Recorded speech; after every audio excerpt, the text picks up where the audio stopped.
श्रीरामचंद्रा करुणा समुद्रा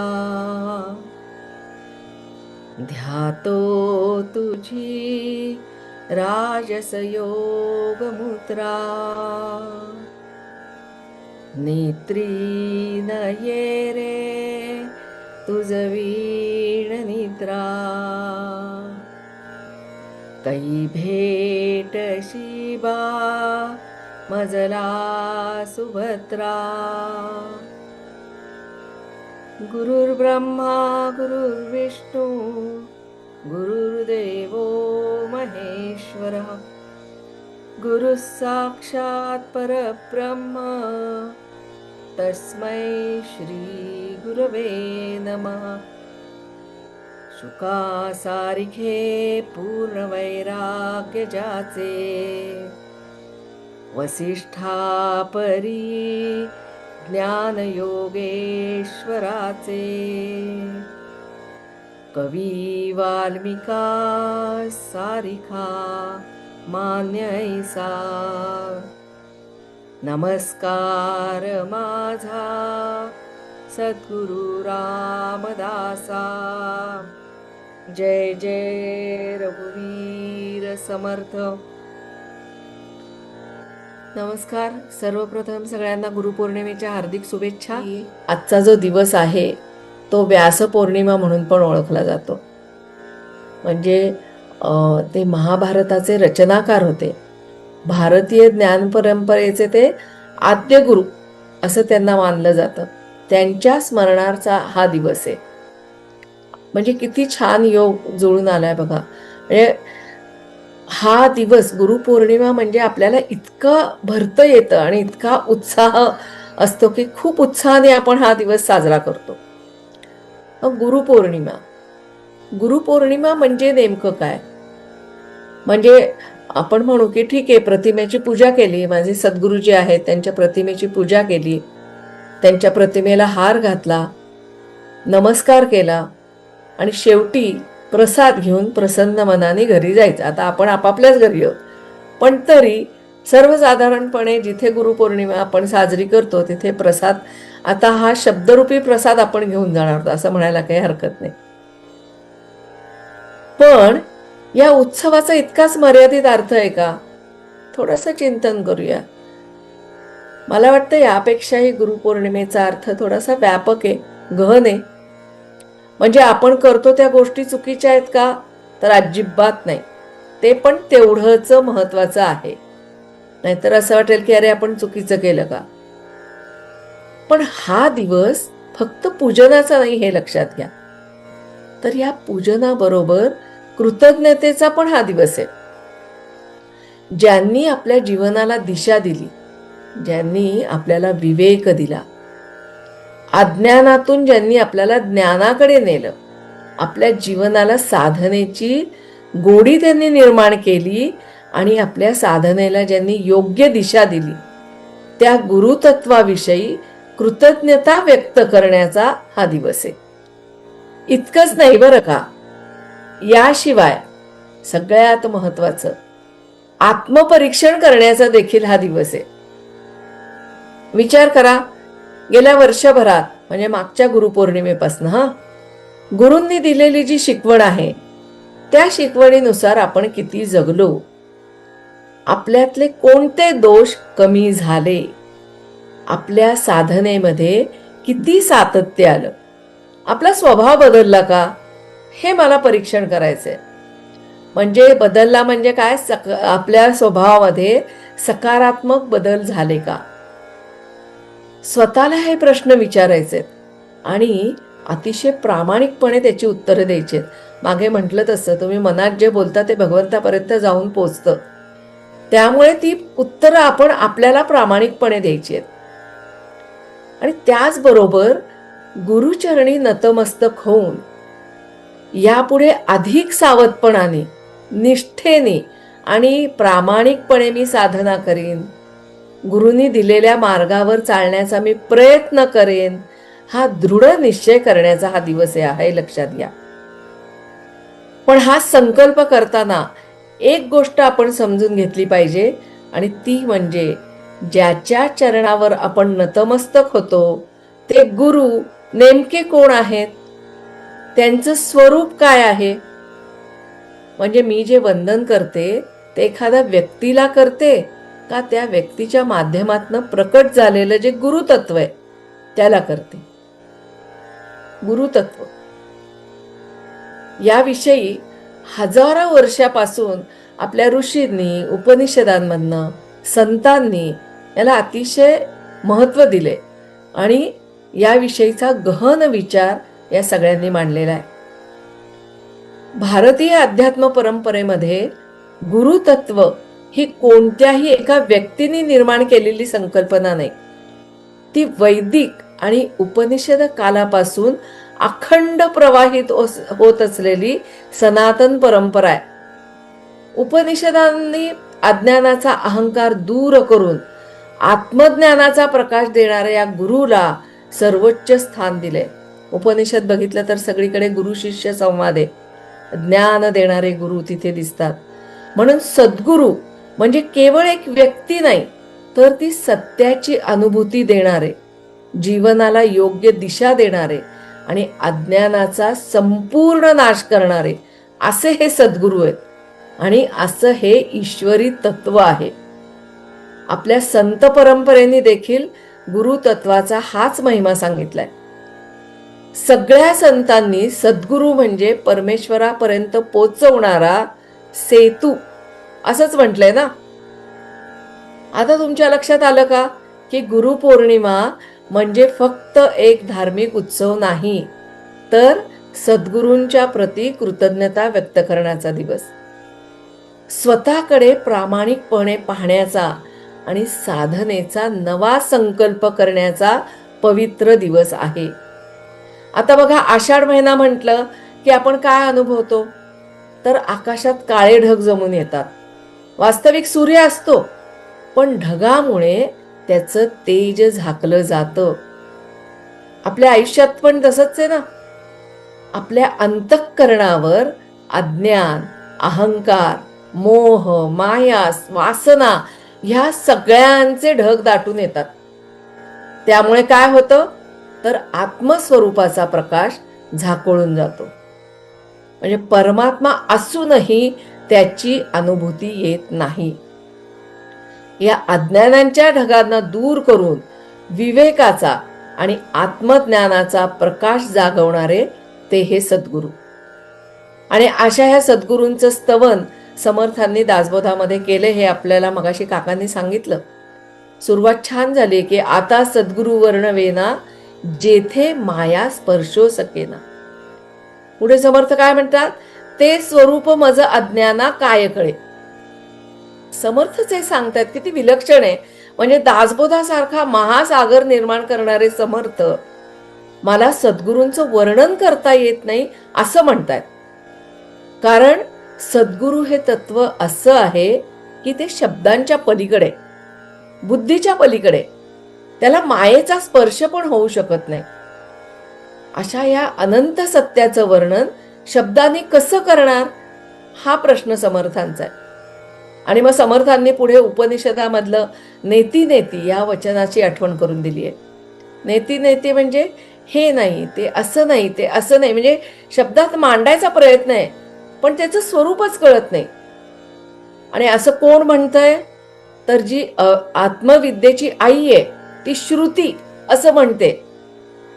आता श्रुतीची ही परिस्थिती, तर मला त्या स्वरूपाचं आकलन कसं होईल हे समर्थ म्हणतात.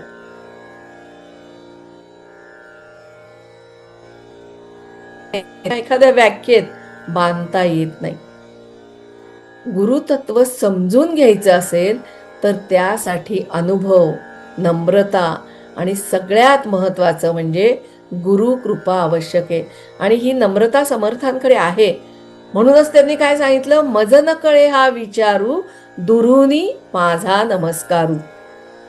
इथे दुरुनी नमस्कार समर्थ करतात, म्हणजे लांबून नमस्कार करतात असं नाही, तर अतिशय नम्रतेने ते नमस्कार करतायत. ज्या गुरुतत्वाचं स्वरूप माझ्या बुद्धिमत्तेला पूर्णपणे कळलेलं नाही, त्या अनंत अशा सद्गुरूंसमोर मी अत्यंत नम्रतेने मस्तक झुकवतो. सद्गुरूंच्या पुढे जेव्हा मस्तक टेकतं त्यावेळेला साधकाचा अहंकार गळून गेलेला आहे किंवा गळून जाणंच अपेक्षित आहे. आत्मपरीक्षण करतोय, आपला नमस्कार तसा आहे का याचा शोध घ्यायचा आहे. थोडक्यात सद्गुरूंसमोर नमस्कार करताना देहाबरोबर मी पण देखील झुकलं गेलं पाहिजे. असा नमस्कार घडतोय का याचं मला चिंतन करता आलं पाहिजे. समर्थांनी जी नम्रता, म्हणजे बघा ना, एवढा अद्भुत ग्रंथ लिहिलाय पण सगळं श्रेय हे मी केलं हे कुठेही त्यांनी म्हटलेलं नाहीये. त्यांची ही नम्रता शिकण्यासारखी आहे. जितकं ज्ञान वाढतं तितकी नम्रता वाढली पाहिजे. खुणगाट बांधून ठेवा. कारण गुरुतत्व समजून घेण्याची पहिली अट म्हणजे अहंकाराचा त्याग. तरच सहज गुरुकृपा होते. समर्थांनी आपल्या सद्गुरुस्तवन या समासामध्ये गुरुतत्वाचा महिमा सांगण्यासाठी खूप उपमा दिल्यात, अनेक उपमा दिल्यात, पण त्या सगळ्या कशा अपूर्ण आहेत याचं वर्णन देखील केलंय. म्हणजे जसं सूर्याची उपमा दिली, सूर्यप्रकाशामुळे सगळ्यांनाच ऊर्जा मिळते, प्रकाश मिळतो, पण रात्र झाली की सगळीकडे अंधार. सूर्याला मर्यादा आहे. पण सद्गुरूंच्या सहवासात राहिल्यानंतर शिष्याचा जे अज्ञान आहे ते त्याचं अज्ञान पूर्ण नाहीसं होतं. अज्ञानाला त्या ठिकाणी स्थान राहत नाही. बऱ्याच उपमा दिल्यात, त्यातली परिसाची उपमा मला खूप आवडते. म्हणजे परिसाचा जर लोखंडाला स्पर्श झाला तर त्याचं सोनं होतं, चांगलंय. पण ते जे सोनं झालेलं असतं ते जर लोखंडाला लावलं तर त्याचं पुन्हा सोनं होतं का? त्याच्यामुळे काहीच फरक पडत नाही. म्हणजे सोन्याचं म्हणजे त्यांनी सोनं होतच नाही. पण जर सद्गुरूंच्या सहवासात शिष्य असेल तर शिष्य फक्त बदलत नाही, तर आपल्या सारिखे करती तत्काळ. सद्गुरू शिष्याला इतकं सक्षम बनवतात की तो इतरांना देखील मार्गदर्शन करण्याचा पात्रता त्याच्यामध्ये येते. आणि म्हणून सद्गुरूंना परिसाची पण उपमा योग्य ठरत नाही. मग इथे आकाश, मेरू, कल्पवृक्ष, चिंतामणी, कामधेनू अशा अनेक उपमा दिल्यात, पण शेवटी या सगळ्या उपमा अपुऱ्या ठरतात. कारण या सृष्टीतील प्रत्येक गोष्ट मर्यादित, एखाद्या गुणापुरतीच महान आहे. पण सद्गुरूंचं स्वरूप अमर्याद, अविनाशी आणि अनंत असं आहे. आणि म्हणूनच समर्थांनी काय सांगितलं, म्हणून सद्गुरू वर्णवेना, हेची गे हेची माझी वर्णना. हेच मी वर्णन करतो की मला त्यांचं वर्णन करता येत नाही. सद्गुरूंची महानता शब्दात मावत नाही, ती अनुभवायला लागते. तसंच गुरुची कृपा प्राप्त करून घ्यायला लागते. आता गुरुकृपा म्हणजे नेमकी काय? माझ्या मते, म्हणजे आपल्या सर्वसाधारण मत असं असतं की गुरुकृपा म्हणजे आपल्या सगळ्या अडचणी दूर होणं किंवा संकट दूर होणं. जर आपल्या मनासारख्या गोष्टी घडायला लागल्या तर आपल्याला वाटतं की ही गुरुकृपा आहे. पण गुरुकृपा म्हणजे अंतःकरणात घडणारं परिवर्तन. हे परिवर्तन म्हणजे ज्यामुळे आपल्या विचारांना योग्य दिशा मिळते. योग्य काय, अयोग्य काय यातला भेद समजण्या इतका विवेक जागृत होतो. संसारात राहूनही मन अलिप्त ठेवण्याची वैराग्य वृत्ती त्यांच्यामुळे निर्माण होते. साधनेत सातत्य आणि स्थिरता येते. ही काय झाली? गुरुकृपा. गुरुकृपा झाली की माणसाला इतरांचे दोष इतरांचे नाही तर स्वतःचे दोष दिसत नाहीत.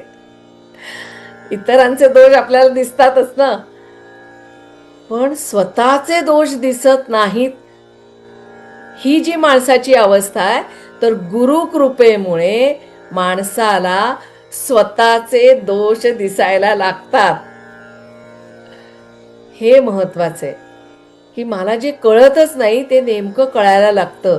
मला स्वतःचे दोष दिसायला लागतात. अहंकार, राग, मत्सर, आळस सगळ्यांमध्ये. हे सगळे दोष मला माझे दिसायला लागतात, इथे खरी साधना सुरू होते. जो स्वतःला बदलतो त्याला गुरुकृपेचा खरा लाभ होतो. बघा, संकट नाहीशी होणं ही गुरुकृपेची ओळख नाही, तर संकटाच्या काळात पण मन अशांत, अस्थिर असं न राहता विवेक जागा राहणं, साधना अखंड चालू राहणं ही गुरुकृपा. आणि एक गोष्ट लक्षात घ्या, गुरुकृपा ही सूर्यप्रकाशासारखी आहे. सूर्य जसा उगवल्यानंतर सगळ्यांना समान प्रकाश देतो, समान ऊर्जा देतो, कुठलाही भेदभाव करत नाही. पण आम्ही करंटे जर दारं खिडक्या बंद करून बसलो तर सूर्यप्रकाश आत येईल का? तसंच गुरुची कृपा आहे, ती सगळ्यांवर असते, पण त्याचा अनुभव घेण्याची पात्रता प्रत्येक साधकाने स्वतः निर्माण करायची असते. आणि ही पात्रता एका दिवसात येत नाही, तर ती आपल्या रोजच्या जीवनातनं, आपल्या आचरणातनं, साधनेतनं घडते. गुरुवर श्रद्धा, निष्ठा ठेवणं, त्याच्या आज्ञेचं पालन करणं, नियमित साधना, अंगी नम्रता, सेवाभाव जोपासणं आणि सगळ्यात महत्त्वाचं म्हणजे स्वतःचे दोष प्रामाणिकपणे स्वीकारणं आणि ते बदलणं. या सर्वातनं साधकाची पात्रता विकसित होत जाते. ज्या दिवशी स्वतःच्या चुका आपण मान्य करू, त्याचा स्वीकार करू आणि त्या दूर करण्याचा प्रयत्न करू, तेव्हा गुरुकृपेचे दरवाजे आपल्यासाठी उघडलेले असतील हे लक्षात घ्या. गुरुतत्व, गुरुकृपा हे आपण जाणून घेतलं, पण त्याचबरोबर गुरुभक्ती ही पण आपल्याला समजली. काय समजली? गुरूंनी दाखवलेल्या मार्गावरनं आयुष्यभर चालत राहणं म्हणजे गुरुभक्ती. म्हणजे मग इतर ज्या गोष्टी आपण जोडत राहतो, आव आणून जोडतो, पण भाव कमी असतो, तर आम्हाला त्यामध्ये भाव आणायचा आहे, ही गुरुभक्ती. गुरुतत्व, गुरुकृपा, गुरुभक्ती ही त्रिसूत्री थोडक्यात समजली, पण यावर चिंतन करणं आवश्यक आहे. पण आज या पवित्र दिवशी आपण प्रत्येकाने एक संकल्प करूया. सद्गुरूंना आवश्यक असलेलं सकारात्मक परिवर्तन माझ्यामध्ये मी नक्की घडवेन. रोज नियमित नामस्मरण करेन. दासबोध ग्रंथाचं रोज एका समासाचं वाचन करेन आणि त्यावर चिंतन मनन करेन. त्यातला एक तरी विचार माझ्या आचरणात आणण्याचा प्रयत्न करेन. दुसऱ्याचे दोष पाहण्यापेक्षा स्वतःचे दोष जाणून घेऊन ते कमी करेन. बघा, गुरुपौर्णिमा वर्षातून एकदा येते, पण गुरूंनी दिलेली शिकवण ती आपल्याला रोज जगायची असते. आणि म्हणून आजच्या या दिवशी गुरुचरणी मी फुलं तर अर्पण करेनच, हार वाहीनच, पण ते कोमेजून जाणार हे लक्षात ठेवा. त्याचबरोबर आपल्या स्वभावातला दोष अर्पण करेन. इथे स्वतःचे दोष शोधायचे आहेत बरं का. आणि ते शोधणं, कारण आपल्याला दुसऱ्यांचे दोष पटकन कळतात, स्वतःचे कळत नाहीत. त्यामुळे ही अवघड कामगिरी आपल्याला आजपासून, आजच्या गुरुपौर्णिमेपासून पुढच्या गुरुपौर्णिमेपर्यंत पार पाडायची आहे. चला तर आज आपण अशी गुरुदक्षिणा अर्पण करूया की जी फुलाप्रमाणे कोमेजणार नाही.